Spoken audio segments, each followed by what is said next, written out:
كلنا شفنا قرعة دوري أبطال آسيا النخبة. القرعة وضعت الهلال مع جوانزو الكوري اللي هو يعتبر يعني خصم قوي ومرشح ثاني لتحقيق البطولة بعد نادي الهلال، يعني خصم ما يستهان فيه أبدا. كذلك القرعة وضعت النصر مع يوكوهاما الياباني، اللي هذا النادي له ذكريات مأساوية وشنيعة مع نادي النصر.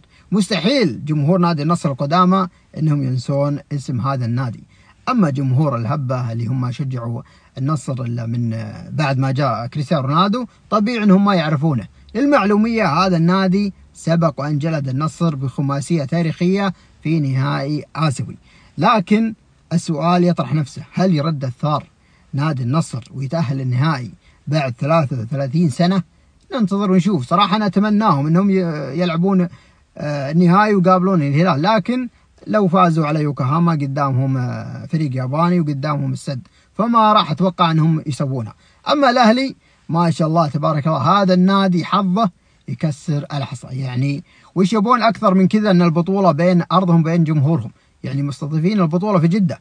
وثاني شيء يعني القرعة وضعتهم مع أسهل وأضعف خصم في البطولة اللي هو النادي التايلندي، وكما هو معروف أن الأهلي راح يفوز بكل سهولة، لكنه راح يصطدم بالهلال وراح يكون خروج مذل للنادي الأهلي على يد كبير وزعيم آسيا.